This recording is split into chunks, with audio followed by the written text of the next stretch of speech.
van a ser, aparte de que es una gran amiga, es un hermosísimo libro, es un placer leerlo. Y bueno, voy a hacer un comentario general, porque del comentario del libro, bueno, ya no necesitan presentación, lo va a hacer el comentario Jorge Chamorro y Paula Calfus. Pero por ahí algunas poquitas cosas quería decirles, ¿no? Es un libro que bueno, que tal cual como dice Estela Solano en el prólogo, dice que se trata como de un brindis, y realmente es como un banquete leer el libro, más allá de la psicosis. Amanda va y viene, digamos, es un libro, a mí me sirvió como herramienta para leer, por ejemplo, todo lo que tiene que ver con los textos de psicosis ordinaria, los desarraigados, que Amanda le ha dado en todas estas conferencias, ella le ha dado un orden a todos esos textos que de pronto por ahí para nosotros eran conceptos bastante nuevos en ese entonces. Así que, bueno, es como si fuera un estudio preliminar para las cuestiones de lo que tienen que ver las psicosis actuales. Hay una posición muy valiente de ella. Hay veces que, no recuerdo en qué página, pero hay momentos que ella se sirve de la herramienta de psicosis ordinaria para reinterpretar un diagnóstico de Lacan en el seminario 3. Y creo que hay en un punto en donde ella se transmite todo el tiempo un interés clínico, y hay algo del orden de su estilo que me ha gustado mucho, y que da cuenta que se puede ser riguroso y sin escribir en difícil. Está muy bien. El estilo del libro es muy riguroso, pero es agradable de leer, no tiene un estilo, transmite el libro. Así que bueno, le voy a dar la palabra a Paula y después comenta Jorge.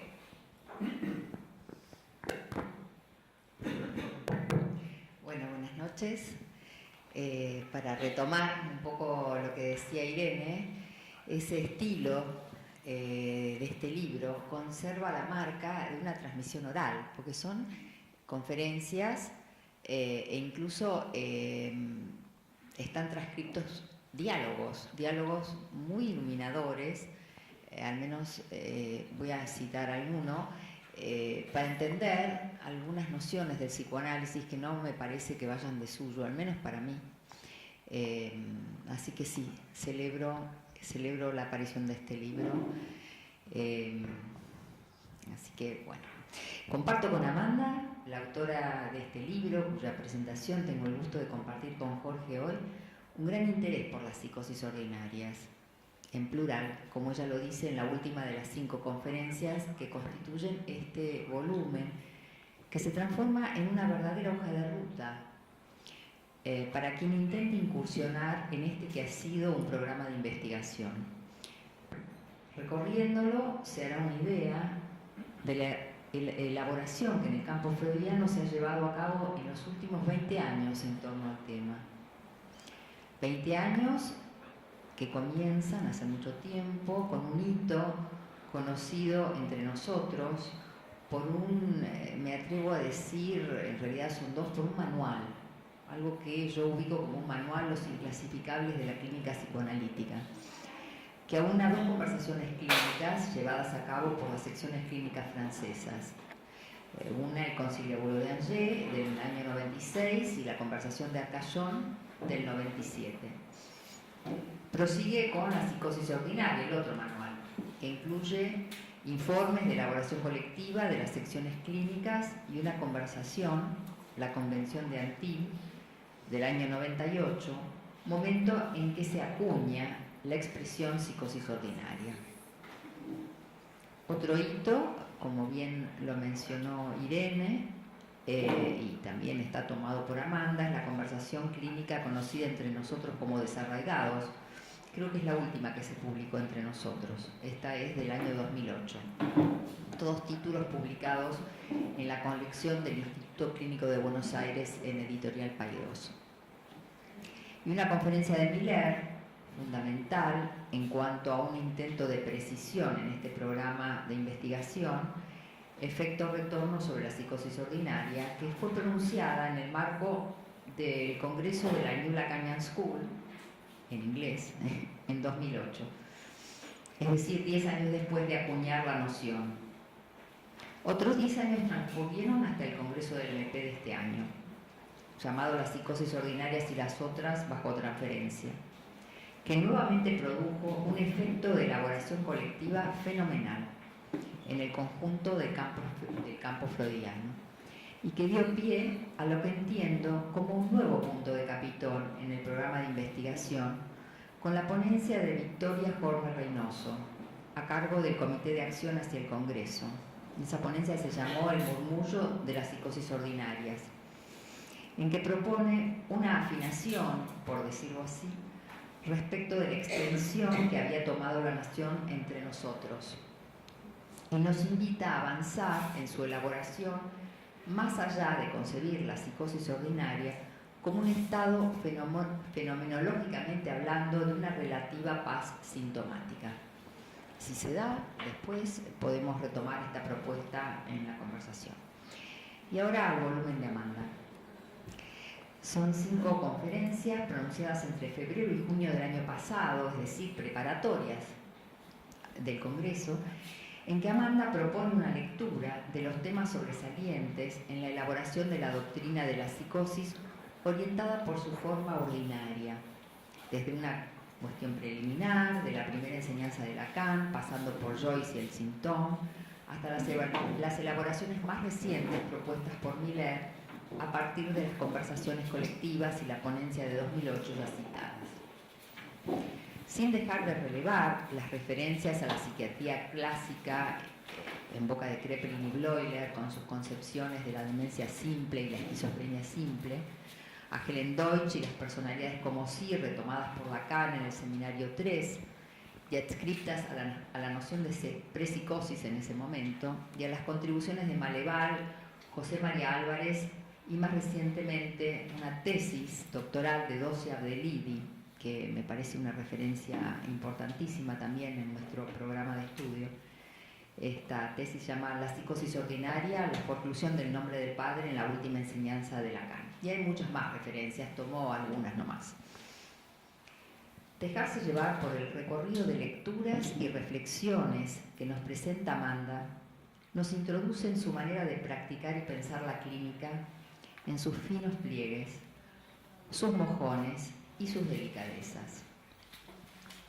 Hablando de los mojones, la referencia ineludible a la forclusión del nombre del padre, traducción de la Verwerfung freudiana, esa defensa tanto más enérgica que la represión, a la compensación imaginaria del Edipo ausente del Seminario 3, a la metáfora delirante que viene en lugar de la metáfora paterna para compensar la forclusión del nombre del padre, la noción de psicosis como un agujero, la importancia de la tesis acerca de la pluralización de los nombres del padre, de lo que deviene el cuestionamiento del carácter universal de la metáfora paterna de la primera parte de la enseñanza de Lacan, y la postulación del nombre del padre como función lógica particular. Luego, Amanda toma la referencia al paradigma que es Joyce en la enseñanza de Lacan, quien, tomado de la invención de la clínica borromea, va a plantear al Symptôme, que fue para Joyce la escritura, como artilugio para no desencadenar una psicosis clínica. Es justamente en el Seminario 23 cuando Lacan plantea la Verwerfung de hecho en el caso de Joyce. Muchas veces me he preguntado por los alcances de esta formulación. Recuerdo una noche preparatoria el año pasado entre nosotros, en donde planteaba algo de esto. Amanda nos enseña que esta pone en juego ya no el significante del nombre del padre, sino el padre real, en este caso el de Joyce. Hay un diálogo que Amanda sostiene con Vilma Cocós que me parece imperdible y se refiere a este punto. Voy a citar un trocito del diálogo nomás. Conversando con Amanda, Vilma dice que la dificultad lógica, hablando del nombre del padre, es que el nombre del padre es un irreductible en el psicoanálisis. Me gustó esta definición, es un irreductible. Y el punto en donde se demuestra que hay algo irreductible en el padre es exactamente el fallo del nudo, es decir, donde interviene el padre real. Este es el punto irreductible. Me parece una joyita esta formulación. Solamente para no explayarme ni agotarlos, salteándome las referencias a la psiquiatría clásica y a las contribuciones de Maleval para la aprehensión de la psicosis ordinaria, me quiero centrar en la conferencia que Amanda dedica a la noción de neodesencadenamientos. Victoria Horne, en el Congreso, proponía centrar el trabajo en torno a las psicosis ordinarias alrededor de dos ejes. Primero, el de pesquisar qué tipos de anudamiento pueden relevarse para que una psicosis sea considerada ordinaria. Es decir, centrarnos en el aparato del síntoma, como es planteado en Arcayón. ¿Acaso la clínica borromea sirve para borronear las diferencias neurosis-psicosis? ¿No sería útil esta posibilidad? A mi criterio, de ninguna manera renunciaría a la clínica clásica, y no solamente por gusto personal, sino porque tengo la experiencia de que es irreemplazable a la hora de elegir cómo orientarse en la dirección de la cura. Coincido entonces en que debemos conservar, como se venía proponiendo en el trabajo hacia el Congreso, una perspectiva bifronte hacia la clínica estructural y hacia la borromea, y estudiar los modos de anudamientos característicos si los hubiera.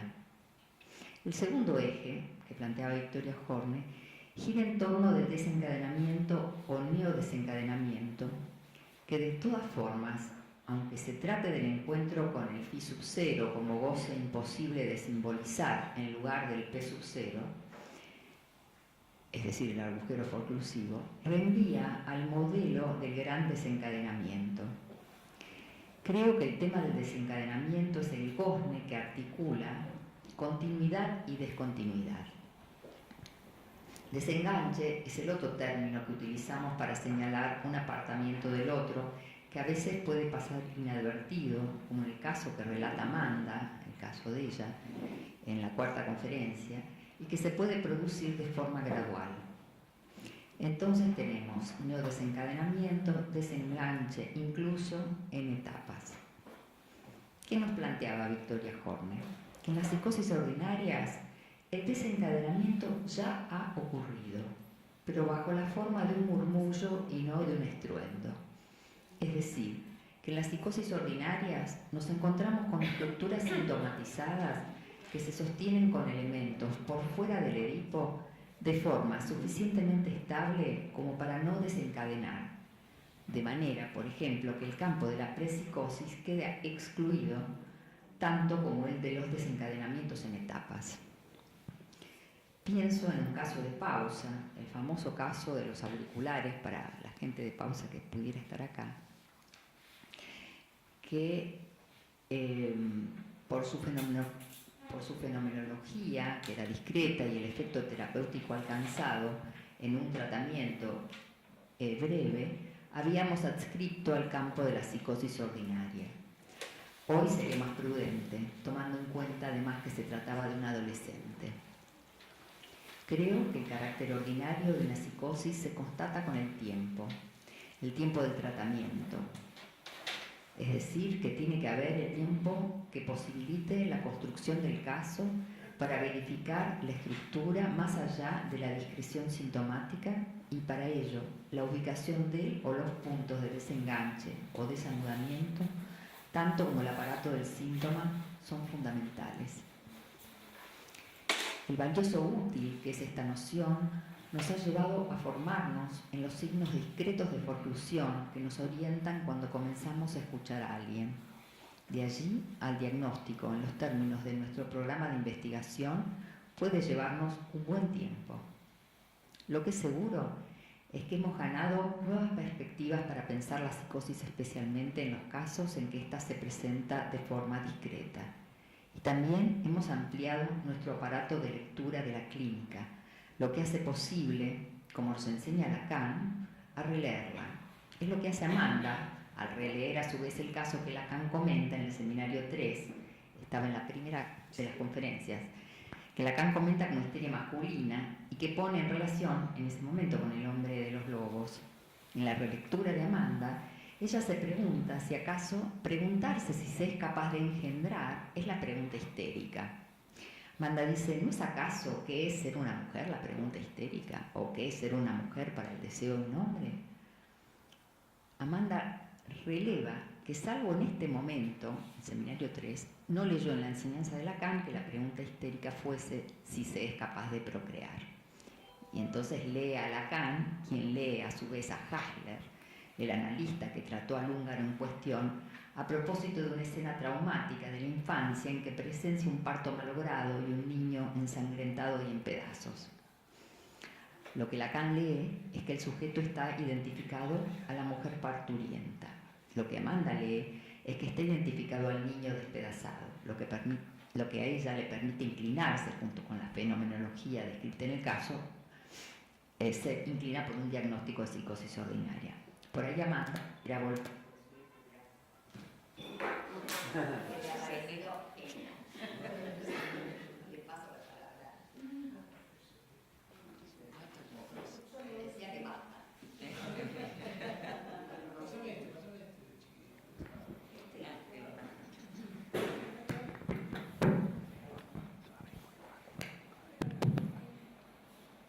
Entonces, Sí, sí.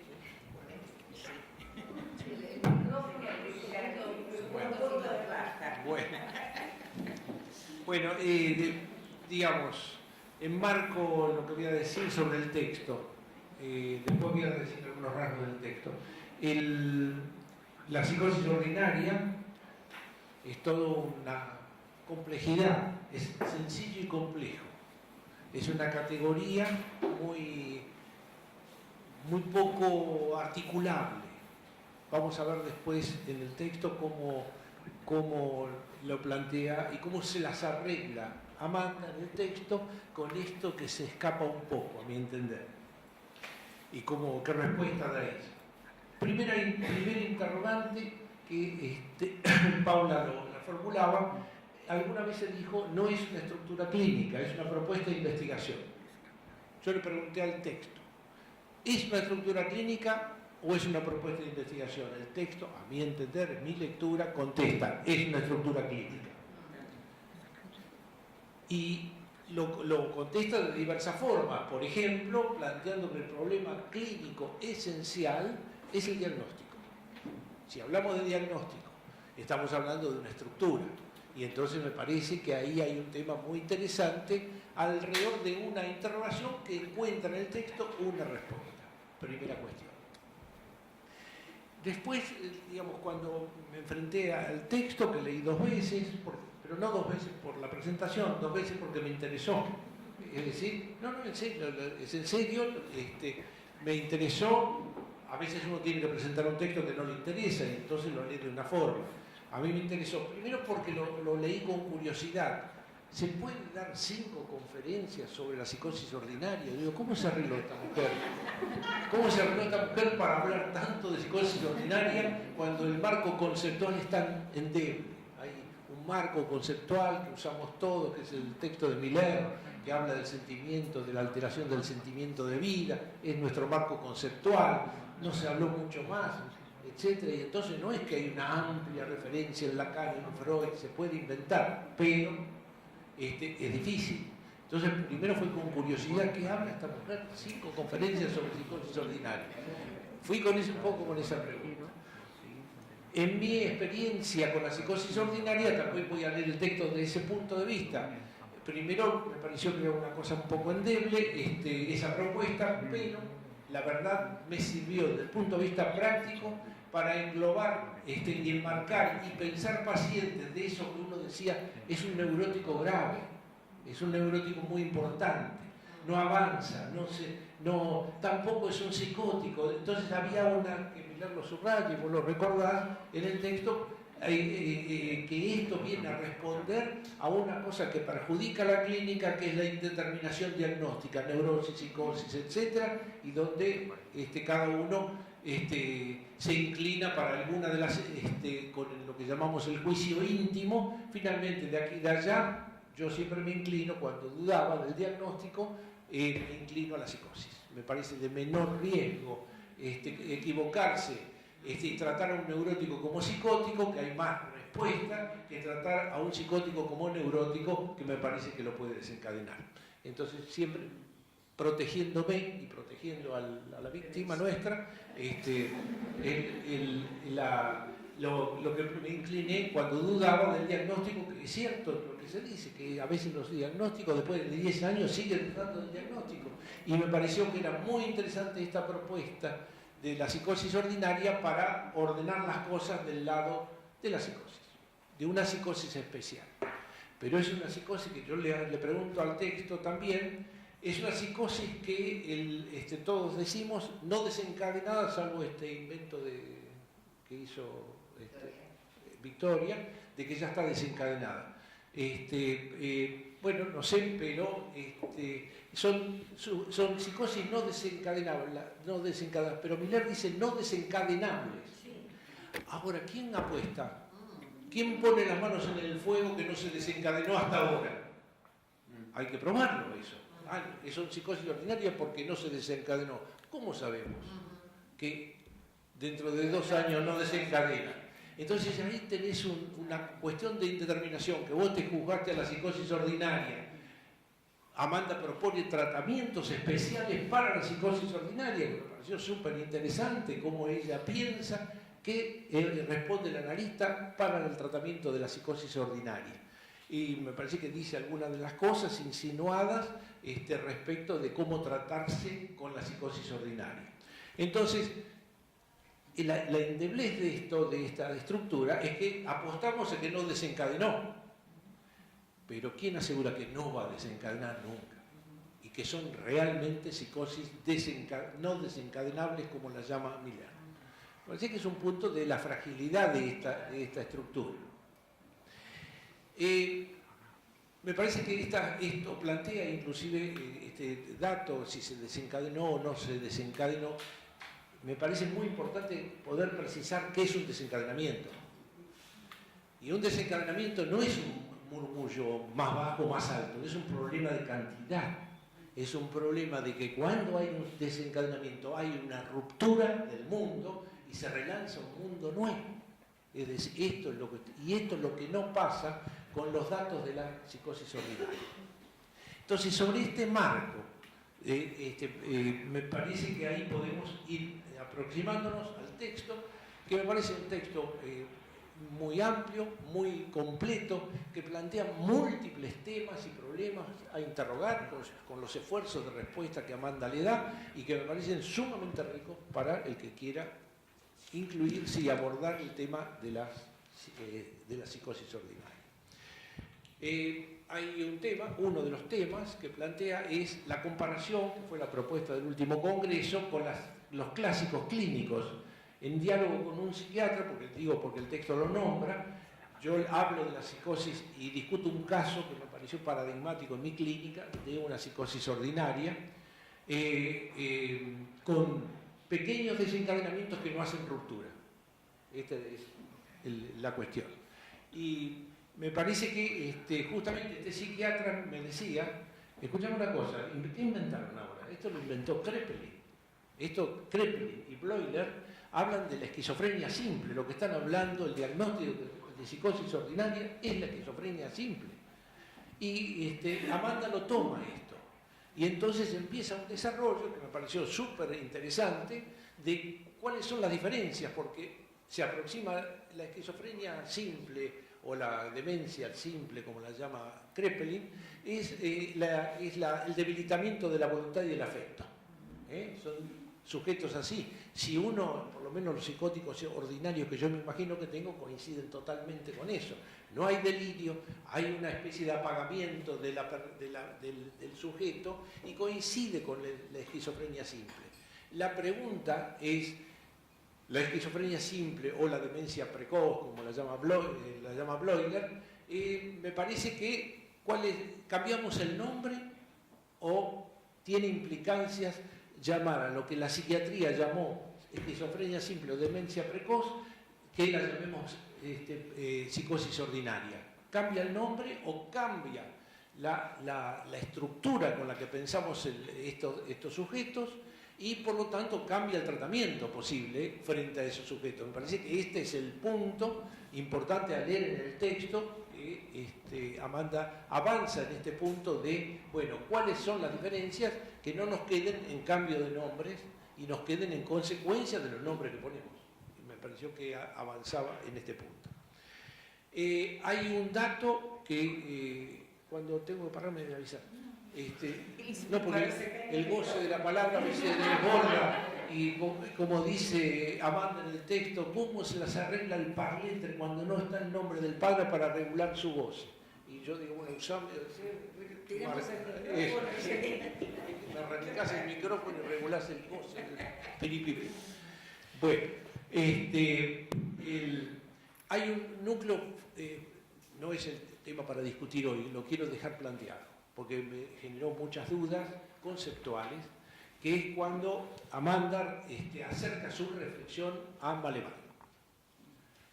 Ahí se plantea algo que a mí me chocó, me planteó un interrogante, me puse a pensar, fui a leer textos con este tema, porque Maleval, y Amanda coincide con él en esto, da la idea, ya lo había escuchado yo y me golpeó la propuesta de Maleval, de que el fantasma fundamental está dado.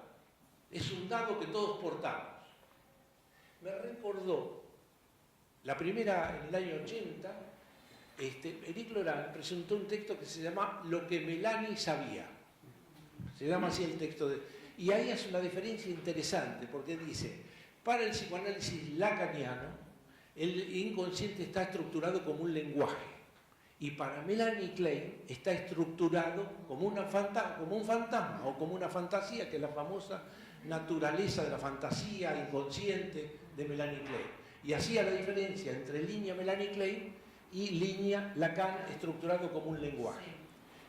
Primera cosa con el que dialogaba con esa afirmación del fantasma fundamental como un dado. Después, signos del goce.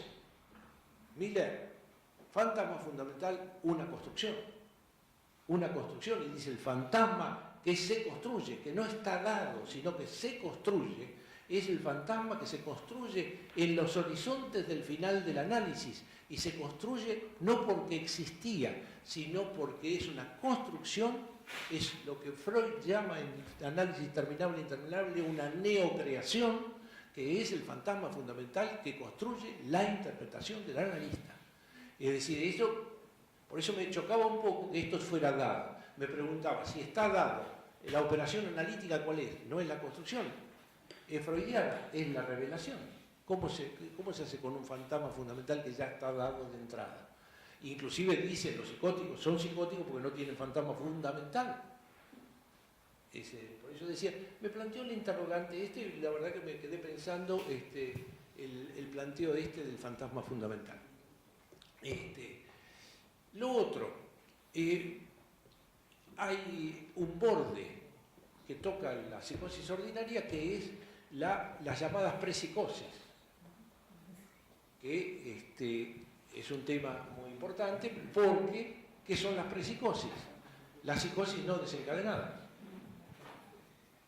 o no desencadenables, porque hay prepsicóticos que nunca desencadenan. Me pareció que era un anticipo para la cuestión de la psicosis ordinaria.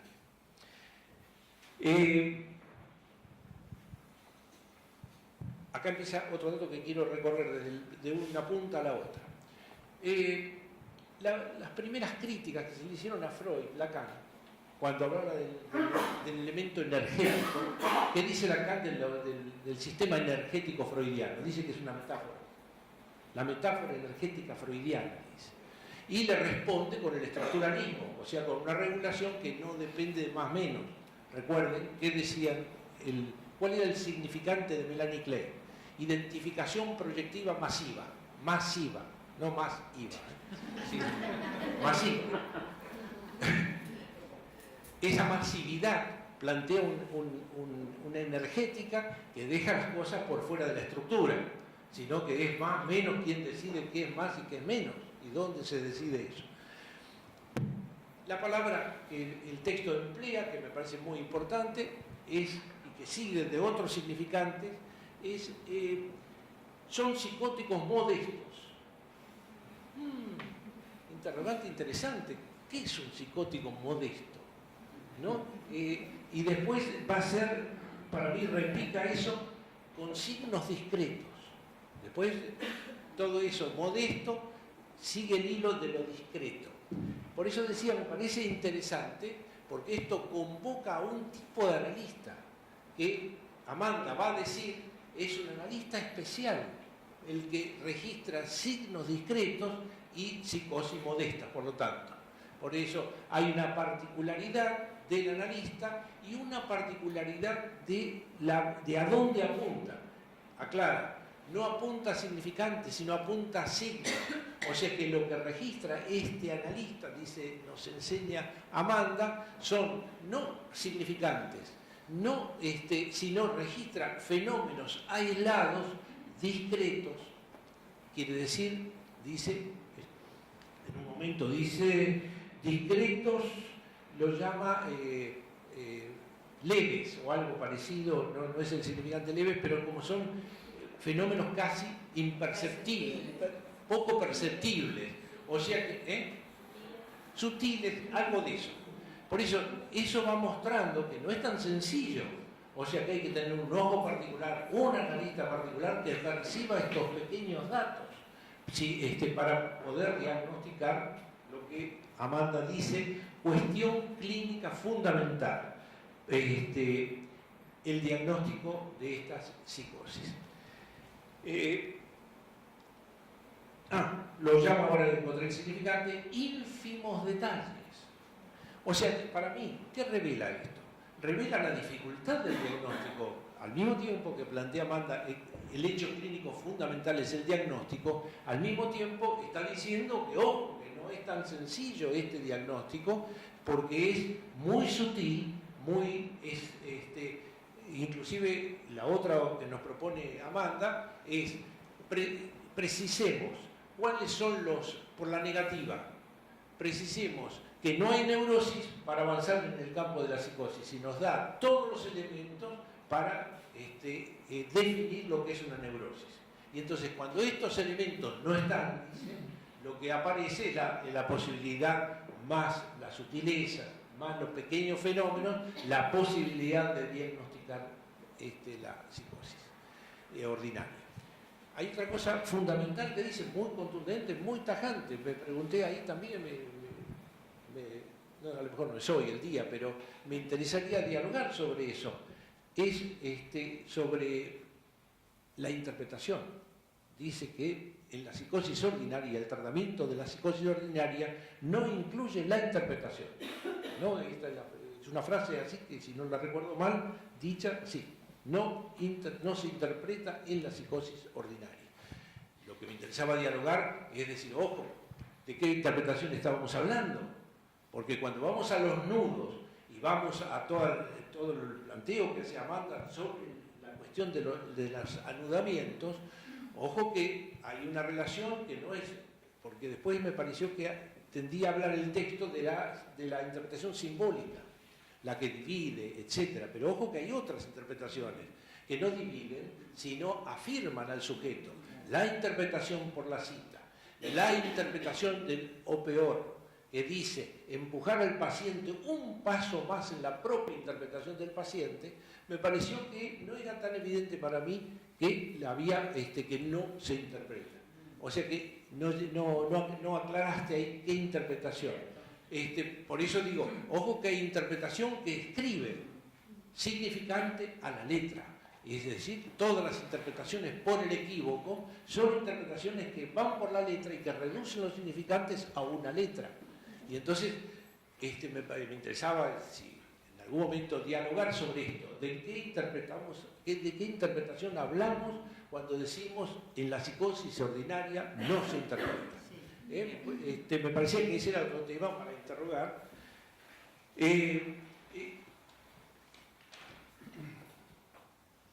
La famosa, otra cosa que me pareció interesante, Amanda desarrolla cosas muy significativas en el texto, que es la juntura del sentimiento de vida, el trastorno en la psicosis de la juntura del sentimiento de vida, que es un poco el texto de Miller que plantea este eje que nos ha servido mucho a todos.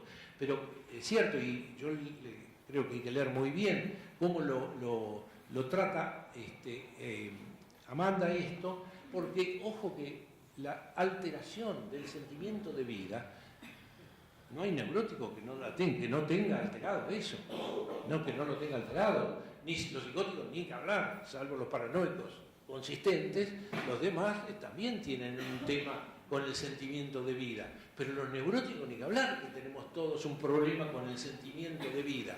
Toda la problemática del fin del análisis es la problemática de enganchar una certeza sobre el vivir.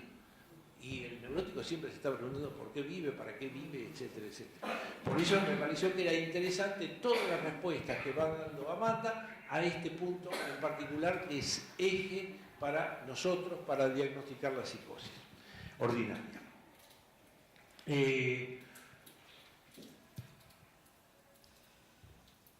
Acá, en el marco de la interpretación, el texto nos dice, el analista que no interpreta tiene una función, acotar el goce.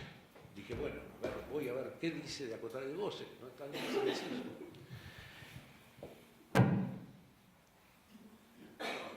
Propone algo. No me quedó un poco, el texto no lo desarrolla, pero el texto no puede desarrollar todo.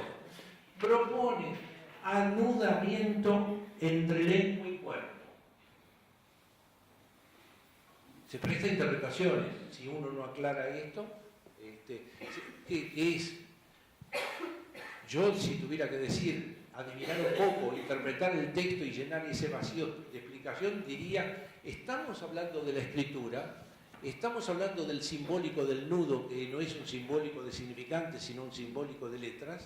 Recuerden que el simbólico del nudo es un simbólico sin otro, por lo tanto no hay significantes, sino hay S1, S1, S1. Por eso me interesaba esta idea de el cuerpo y la lengua. Esta es la forma de regular el goce del parletre. Cuerpo, pero no digo para nada que lo que estoy diciendo es todo, es una respuesta posible, puede haber 50 más y demás. Me preguntaba cuerpo y lengua es para mí algo que tiene que ver con la letra y con la escritura, que, como ustedes saben, la letra es unión entre el S1 y el objeto, que encarna algo del cuerpo en la letra.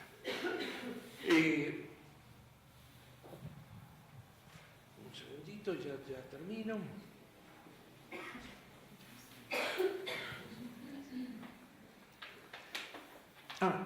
La otra cosa que me acordaba y que me parece también relevante. Las dos estructuras con las que dialoga el texto, una es la que ya les dije, la de la esquizofrenia simple. Y la otra son la estructura que relata Ellen Deutsch, que es las personalidades como sí.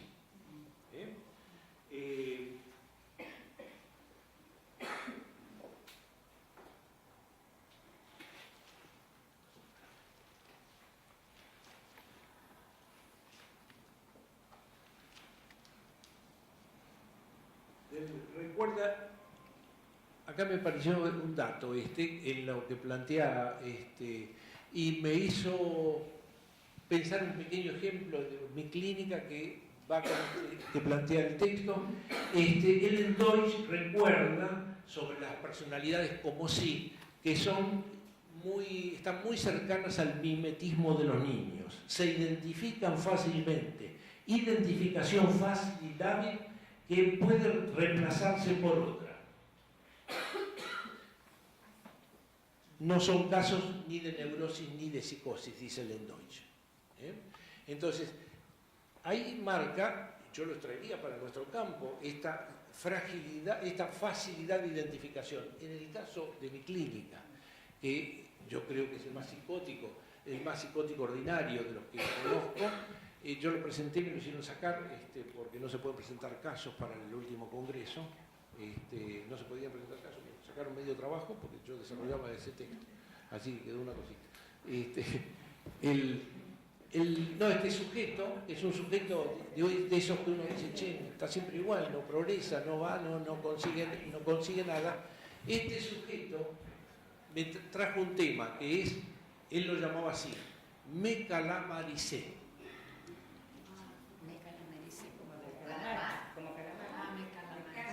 Él es músico, conoció a Andrés Calamaro.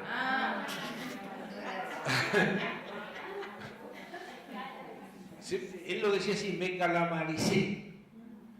¿Qué quiere decir esto? Que empezó, cuando él cantaba, sentía que le salía la voz de Calamaro. Y sentía que hablaba como Calamaro. Y que decía lo de Calamaro. Y finalmente remató eso con mirarse al espejo y ver a Calamaro. ¿Esto hizo una ruptura? En él no. Después lo cuenta, no es que a partir de eso cambió el mundo. Fue como un atrapamiento en la figura de Calamaro muy del lado imaginario y después lo trascendió. Ese fue un fenómeno. Y el otro fenómeno de este sujeto es que un día estaba con su familia en el coche y estaba hablando y le surgió una voz de mujer. Pero no un poquito. Una voz de mujer que toda la familia se dio vuelta y la hermana le dijo mujer. Porque le salió quedó traumatizado por esto y se preguntaba después, soy gay, quiero ser mujer. Se preguntaba sobre esto, fueron 2 irrupciones que no alteraron su vida, pero que le generaban algún interrogante al que no pudo responder. Ese efecto lo único que lentificó la forma de hablar porque tenía miedo que le volviera a salir. O sea que ahora hablaba lento, con cuidado, a ver si ¡pum! Y rompía de nuevo la mujer. Pero no rompió, fue una ruptura de su equilibrio, pero no cambió el mundo. Le quedaron esos 2 datos raros y demás. Bueno, última cosita, si ya te dejo.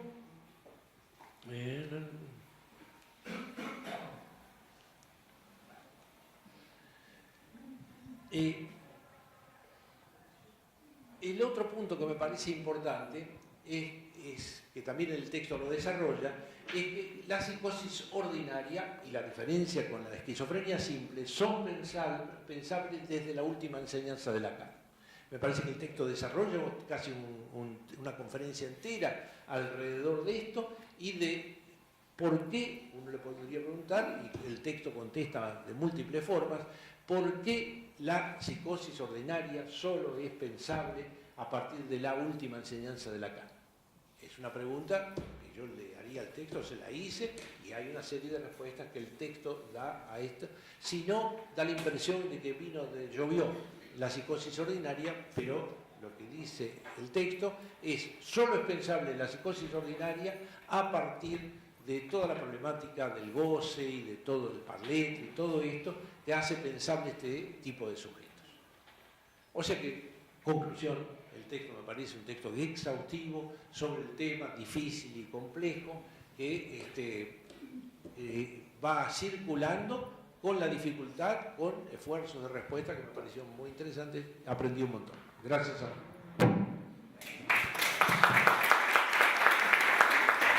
Bueno, ahora vamos a escuchar a Amanda.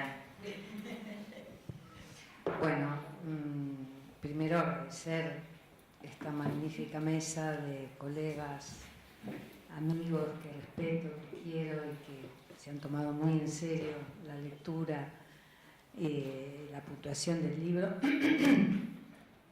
Agradecer a Diana Bolodaski también todos los mensajes que nos hemos cruzado para que fuera posible también este acto.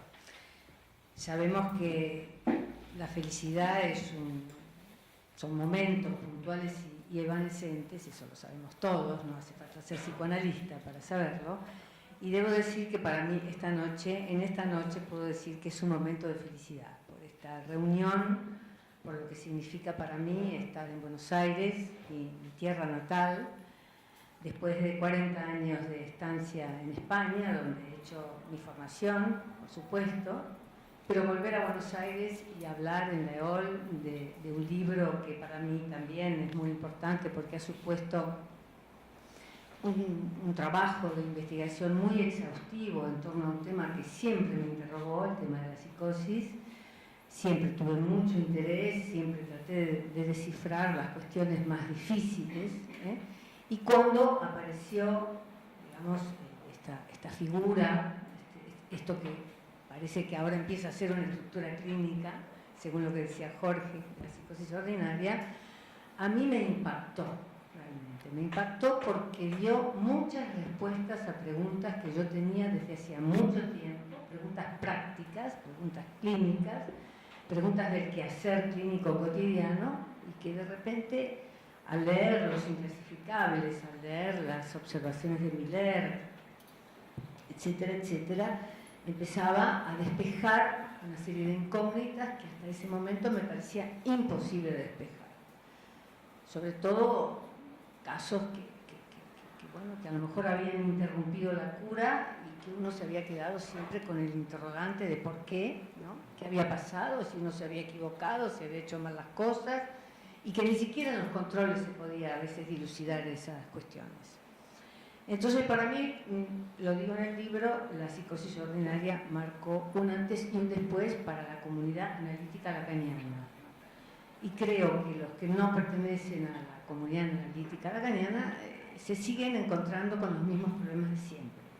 Nosotros nos encontramos también con esos problemas, pero tenemos herramientas para maniobrar y tratar de encontrar la manera de tratar a estos sujetos.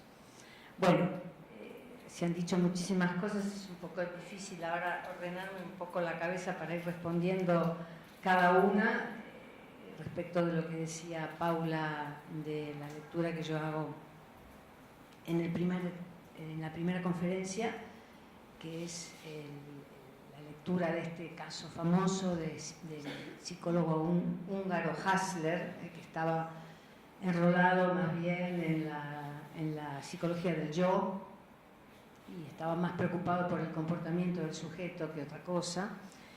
Y bueno, Lacan toma ese ejemplo de una supuesta neurosis histérica masculina, porque él está haciendo el contrapunto entre la pregunta histérica, que es ser una mujer, y el volverse mujer por parte del presidente Schreber.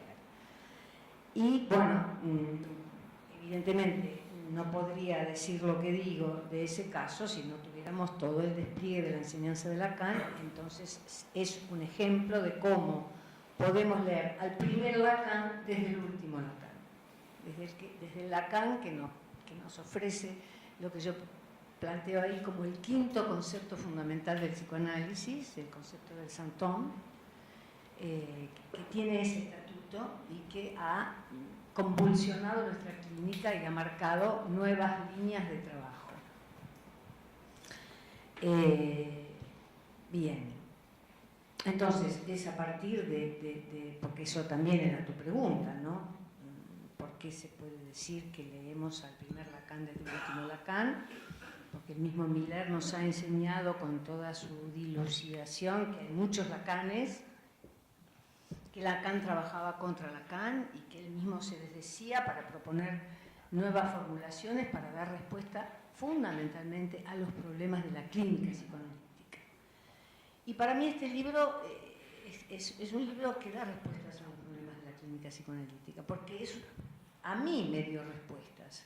Entonces yo me dediqué durante un tiempo, además por una situación personal, que tuve, digamos, un problema bastante serio en mi columna cervical y que culminó en una cirugía hace poco tiempo. Entonces me encerré en mi casa porque no podía hacer mucha vida social, me dediqué a estudiar, di las conferencias y después de las conferencias surgió la idea de publicarlas. Y entonces me dediqué a corregirlas minuciosamente y las saqué a la luz bajo la forma de este libro. Bueno, ya para ir más a las cuestiones que planteaba Jorge. Bueno, esto que tú dices que la psicosis ordinaria parece sencilla pero muy compleja, es efectivamente así, y que a la luz de todas las elaboraciones de la comunidad analítica lacaniana, sí es verdad que podemos decir que se trata de una estructura clínica, que es una estructura clínica que, por supuesto, como su nombre lo indica, está en el campo de la psicosis, pero que no es exactamente una psicosis clásica, ¿no? Y que lo que muestra que no es una psicosis clásica es que no se nota muchas veces, precisamente. Y si hay algo que tiene la psicosis clásica, es que se nota mucho, es que explota, ¿no? Por eso es interesante la oposición que hace Victoria Horne cuando habla de la forclusión clásica en términos del alarido, ¿no? Y de los signos discretos de la psicosis ordinaria en términos de murmullo. El alarido es algo imposible de no escuchar y para escuchar el murmullo hay que aguzar mucho el oído. Que es lo que señalabas tú también cuando decías se necesita un analista un poco especial. Un poco especial porque primero tiene que estar advertido de esto, tiene que saber de qué se trata, lo que tiene entre manos, y a la vez tiene que posicionarse de tal manera que se haga destinatario de esos signos discretos y sepa un poco qué hacer con esos signos, ¿no? Entonces, con respecto al tema del fantasma fundamental que tú señalabas, que me parece un hallazgo lo que dice Maleval, dice en la psicosis no hay fantasma fundamental. ¿Por qué no hay fantasma fundamental? Y porque el objeto no está extraído, ¿no? Porque el psicótico lo lleva en el bolsillo. Entonces, al no estar extraído, no está alojado en el campo del otro, como es el caso de la neurosis. Es decir, que el neurótico arma su fantasma con un objeto que está extraído y que a la vez ubica en el campo del otro para hacer su fantasma. Y eso es lo que no tiene el psicótico. Por eso muchas veces aparece, que además el fantasma fundamental es una brújula en la vida, es casi la brújula fundamental del neurótico. Con lo cual el psicótico se encuentra muchas veces con esa falta de orientación que hace que, por ejemplo, pueda adherirse a las identificaciones imaginarias que le presta su entorno y encontrar con esas identificaciones imaginarias una manera de orientarse un poquito, hasta que esas identificaciones caen en muchos casos y llaman a ser sustituidas por otras o provocan un desenganche, un pequeño desencadenamiento que llama a una nueva solución. Llama a lo que Lacan llama el trabajo del psicótico para encontrar una nueva solución. Entonces me parece que esa fórmula de la falta del fantasma fundamental nos orientaba, nos despejaba, digamos, las dificultades de esta clínica. Respecto, cuando comparabas esta falta del sentimiento de la vida, que no es privativa de la psicosis, estoy de acuerdo contigo. También los neuróticos padecemos de esto. Y en el libro lo que aparece destacado es el duelo, como un ejemplo de cuando los neuróticos perdemos ese sentimiento de la vida, sobre todo cuando estamos bajo los efectos del trabajo del duelo. Pero yo la diferencia que establezco ahí es que cuando el duelo culmina, el neurótico recupera el sentimiento de la vida, precisamente, porque en el duelo se pierde el sentimiento de la vida. Y que en todo caso en la psicosis esta pérdida es mucho más radical. Eso por una parte.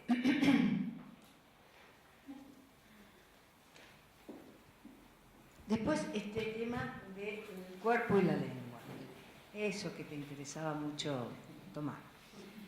Es una frase que yo he tomado de un texto de Jacques Bory o de Yves Van der Weycken, ¿no? Alguno de los dos, Van der Weycken, de un texto que les recomiendo porque para mí ha sido una fuente fundamental en esta investigación, que es la revista Mental 35. ¿Agua puede ser? Que recoge los trabajos de lo que fue el Congreso sobre signos discretos de psicosis ordinaria en el 2016 que se hizo en Dublín. A mí me sirvió muchísimo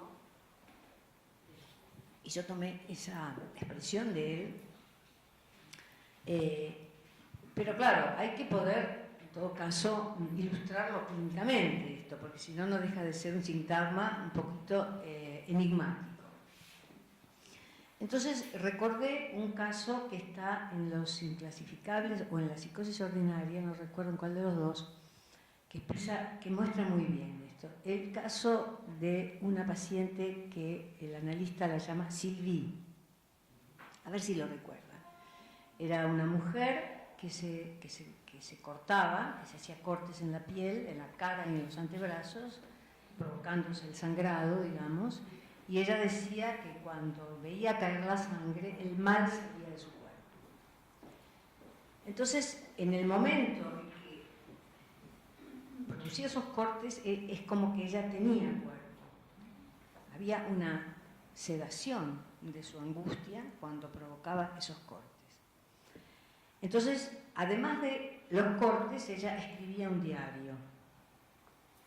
Cuando va a ver al analista, en lugar de escribir el diario, empieza a escribirle cartas al analista. Pero le escribe cartas en una circunstancia muy peculiar. Ella tiene como un ritual cotidiano, que es ir a un bar, sentarse en una mesa, mirarse en el espejo, encender un cigarrillo y ponerse a escribir las cartas. Cuando termina la carta, va al correo y la echa en el buzón y se la envía al psicoanalista. Entonces, la reflexión que hacen los que elaboran el informe es que hay allí, en esa sesión de la carta, una sesión de goce, porque antes de enviar la carta está enormemente angustiada y cuando pone la carta en el buzón, la angustia baja. A partir de ese momento, las sesiones se convierten en un ritual también donde ella va todos los días a ver a su psicoanalista y en cada sesión hace una especie de acto declamativo de la carta, ¿no?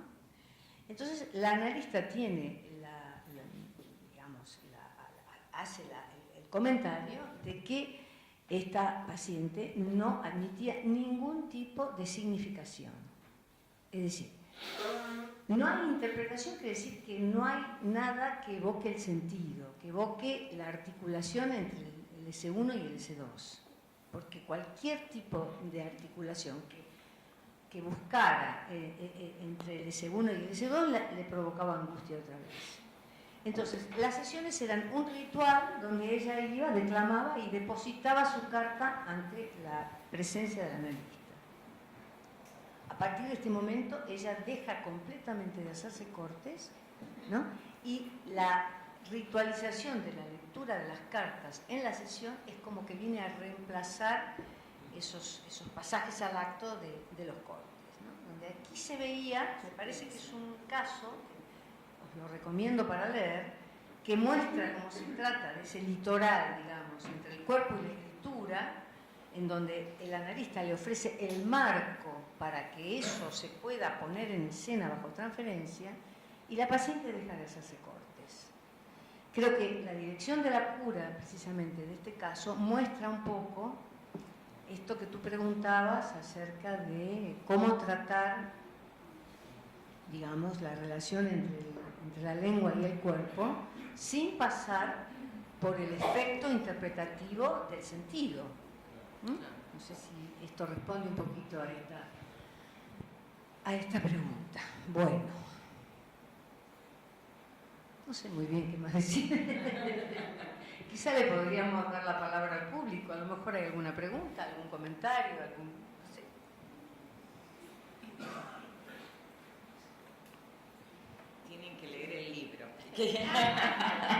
Bueno, y como el libro de Amanda, recién me dice Alejandra, bueno, fue posible por la edición de Grama, no me acuerdo el aula, a tomar un en el aula G, en la G no hay vino, en la E.